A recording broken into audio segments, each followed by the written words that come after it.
அகிலமெங்கும் உள்ள தமிழ் நேயர்கள் அனைவருக்கும் பரம்பரை ஜோதிடர் உங்கள் மனோ பாலாஜியின் அன்பான வணக்கம். துலாம் ராசியில் பிறந்த அன்பர்களுக்கு குரு பகவானின் பெயர்ச்சி இந்த ஜூன் மாதம் 1ஆம் தேதி இரவு உங்களுடைய ராசிக்கு 3ஆம் அதிபதியாகவும் உங்களுடைய ராசிக்கு 6ஆம் அதிபதியாகவும் வரக்கூடிய குரு பகவான் உங்களுடைய ராசிக்கு அதாவது 9ஆம் இடத்திலிருந்து 10ஆம் பாவகத்துக்கு பெயர்ச்சி ஆகிறாருங்க உச்ச பலத்துடன். இது அம்ச யோகம் அப்படிங்கிற ஒரு மகா ராஜ யோகத்தை ஏற்படுத்தக்கூடிய பெயர்ச்சி இந்த துலாம் ராசி அன்பர்களுக்கு.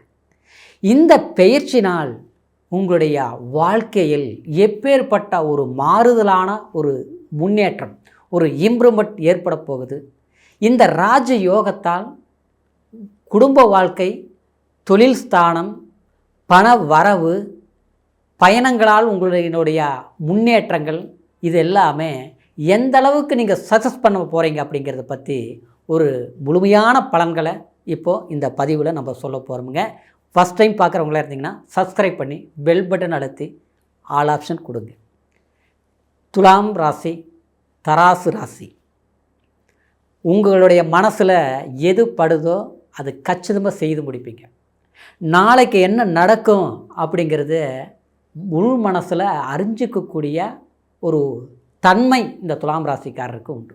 நம்ம மனசுக்கு இது ரைட்டுன்னு பட்டதுன்னா ரைட்டாக தான் இருக்கும், தப்புன்னு பட்டதுன்னா செய்யவே கூடாது, நீங்கள் செய்யவும் மாட்டீங்க. அதே நேரத்தில் நேர்மைக்கு கட்டுப்பட்டவங்களாக இருப்பீங்க. ஏன்னா உங்களுடைய ராசியில் தான் சனி பகவான் உச்சமடைவார், சரிங்களா? அதே சமயத்தில் தர்ம காரியங்கள் செய்கிறதுல கொஞ்சம் கூட யோசிக்க மாட்டீங்க. ஒரு கோயிலுக்கு செய்கிறது, ஒரு கும்பாபிஷேகத்துக்கு போகிறது, இல்லாதவங்களுக்கு உதவி செய்கிறது, நம்ம வேலையிலேயே கண்ணும் கருத்துமாக இருக்கிறது. ஒரு பொறுப்பு ஒப்படைச்சிட்டாங்க ஒரு வேலையில், என்ன பண்ணணும், கச்சிதமாக செஞ்சு முடிச்சுட்ருப்பீங்க. அதாவது சிலரில் கடமைக்கு வேலை செய்வாங்க, நேரத்துக்கு வேலை செய்வாங்க, டைம் பார்த்து வேலை செய்வாங்க. உங்கள்கிட்ட அப்படி கிடையாது. நேரத்தையோ சம்பளத்தையோ கணக்க போடாமல் இந்த வேலை கச்சிதமாக நம்ம செய்து முடிக்கணும்னு நினச்சி அற்புதமாக செய்து நல்ல பேர் வாங்க தெரிஞ்சவங்க இந்த துலாம் ராசிக்காரர். ஆனால் பேர்பட்டவங்க நம்ம என்ன தான் நல்லது செஞ்சாலும் கொஞ்சம் நாளில் இருந்து சில தேவையில்லாத பிரச்சனை, சங்கடம், சலிப்பு, நம்ம வேலை செய்யக்கூடிய இடத்துலையே நாம் இருக்கக்கூடிய ஒரு பொசிஷனில் இருக்கிறது மற்றவங்க பொறுக்காமல் நாம் வெளியே போக வேண்டிய சூழ்நிலை, நம்ம அந்த இடத்துல வேலையே செய்ய பிடிக்காமல் கஷ்டப்பட்டு வேலை செஞ்சுட்டு இருக்கக்கூடிய சூழ்நிலை, இது எல்லாமே துலாம் ராசிக்காரர் சந்திச்சிருப்பீங்க.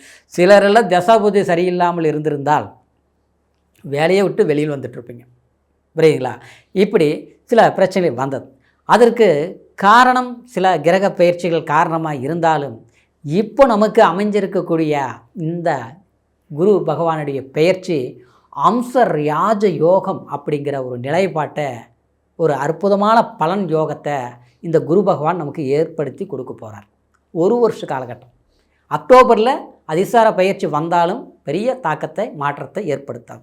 அப்போ இந்த ஒரு வருஷ காலமும் இந்த அம்ச ராஜயோகத்தை ஏற்படக்கூடிய, அது 10ஆம் பாவகத்தில் தசம கேந்திரஸ்தானத்தில் குரு பகவான் சஞ்சரிக்கக்கூடிய ஒரு காலம்.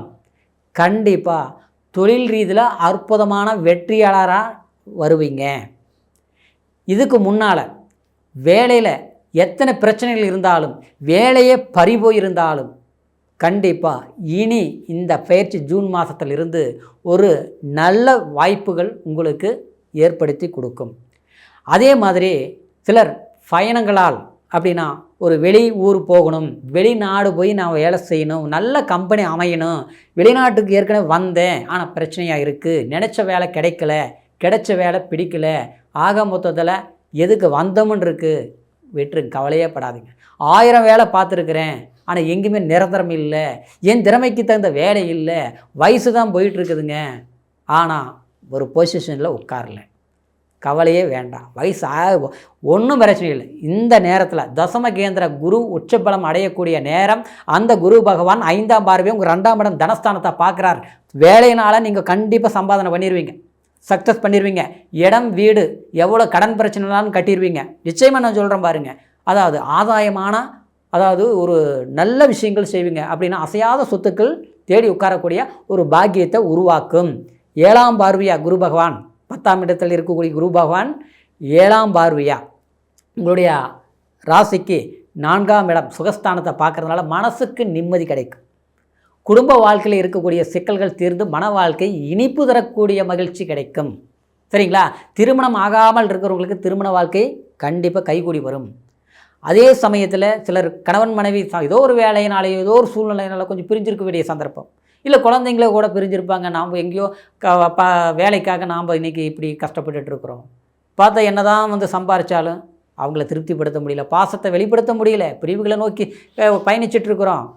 ஆனால் நமக்கு நினச்சிக்கிற மாதிரி ஒரு இடத்துல இருக்க முடியுமா? ஒரு வேலை வாய்ப்பு மாறுதல் கிடைக்குமா அப்படின்னு எதிர்பார்ப்பீங்க. நீங்கள் பிடிச்ச மாதிரி ஒரு வாய்ப்புகள் அமையக்கூடிய வாய்ப்பு சுகஸ்தான நிம்மதி ஸ்தானத்தை அந்த குரு பகவான் பார்க்குறதுனால, அது உச்சபலத்தோடு பார்க்குறதுனால உங்களுக்கு மனசு நிறைவு ஏற்படக்கூடிய வாய்ப்பு. வண்டி வாகனம் கண்டிப்பாக, கார் இல்லாதவங்க கார் வாங்குவீங்க. ஏற்கனவே ரிப்பேராக இருக்குது, பழசு புதுசாக்கலாமா அப்படின்னு நினைக்கிறவங்களுக்கு அந்த வாய்ப்புகள் கூடி வரும். ஆச்சுங்களா?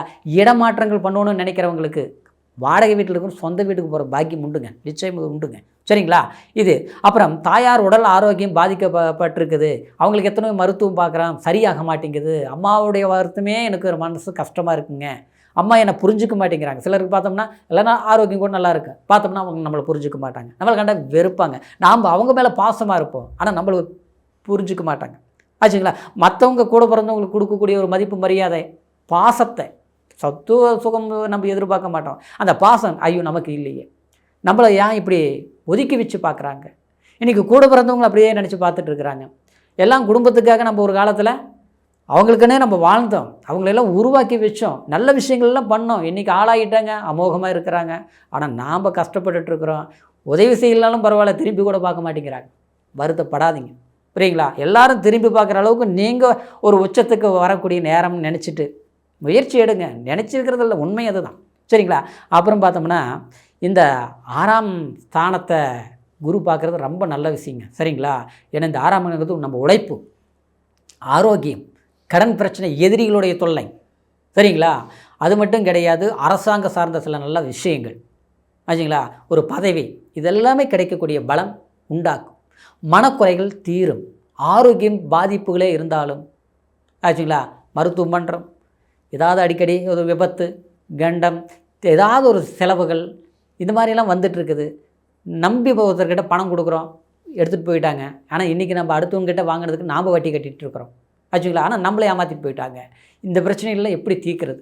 ஒரு பணம் வரவு எதிர்பார்த்துட்ருக்குறோம், ஒரு லோன் போடுறோம், கிடைக்க மாட்டேங்குது, நாள் தான் போயிட்டுருக்குது, முடிவுக்கு வர மாட்டேங்குது. அதை வந்ததுன்னா நமக்கு எத்தனையோ பிரச்சனை சால்வ். இல்லை நம்மளோட இடம் இருக்குது, அது விற்றோம்னா நம்ம ஒரு இடத்த வாங்கலாம், இல்லையே வீட்டை வாங்கலாம், நம்ம பிடிச்ச இடத்துல இருக்கலாம், இடம் மாற்றம் பண்ணலாம். ஏதாவது ஒரு கமிட்மெண்ட் வச்சுருப்பீங்க, ஆனால் பண்ணணும்னு நினைப்பீங்க, முடியாமல் இருக்குது. சரிங்களா? குடும்பத்தில் ஒருத்தருக்கு சரியில்லைன்னா பரவாயில்ல, குடும்பத்துக்கு ஆள் மாற்றாலும் ஏதாவது ஒரு பிரச்சனை வந்துருந்து நம்ம என்ன பண்ண முடியும்? இந்த மாதிரி ஒரு சூழ்நிலை எல்லாமே மாற்றத்தை கொடுக்கறதுக்கு இந்த 6ஆம் பாவகத்தை, சரிங்களா, இந்த குரு பார்க்கும்போது அந்த இடம் புனிதமாக்கும். நல்ல விஷயங்கள் எவ்வளோ ஒரு பிரச்சனை இருந்ததோ அந்த இடத்த சரிப்படுத்தும். அதுதான் இந்த பலன்கள். அப்போது இந்த குரு பகவானினுடைய பயிற்சி இது அம்ச யோகமாக உங்களுக்கு வேலை செய்கிறதுனால ஏதோ மனசுக்கு நிறைவான ஒரு காலமாக நமக்கு ஏற்பட போகுதுங்கிற ஒரு மகிழ்ச்சியோட முயற்சி எடுங்க, நிச்சயமாக வளர்ச்சி இருக்கும். அதே நேரத்தில் இப்போ நான் சொன்ன பலன்கள் குரு பகவான் நம்மளுடைய ஜாதகத்தில் எந்த அளவுக்கு பலம் பெற்று இருக்கிறாருங்கிறது ஜாதகத்தில் ஒரு முறை பார்த்துக்குங்க.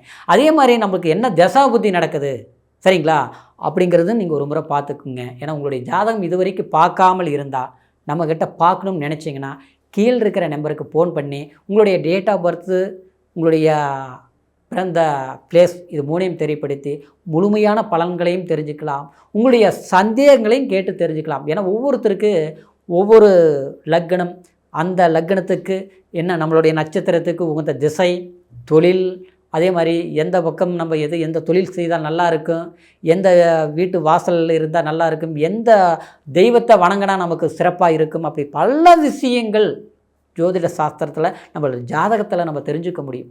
சரிங்களா? அதனால் உங்களுக்கு பார்க்கணும்னு நினச்சா நீங்கள் கால் பண்ணி சந்தேகங்களை கேட்டு தெரிஞ்சுக்கலாம். இந்த குரு பயிற்சியிலிருந்து உங்களுடைய வாழ்க்கையில் எல்லா செல்வ செழிப்பு மகிழ்ச்சியும் பிறக்கணுங்கிற ஒரு வாழ்த்துக்களோட அடுத்த பதிவில் சந்திக்கிற வரைக்கும் நன்றி, வணக்கம்.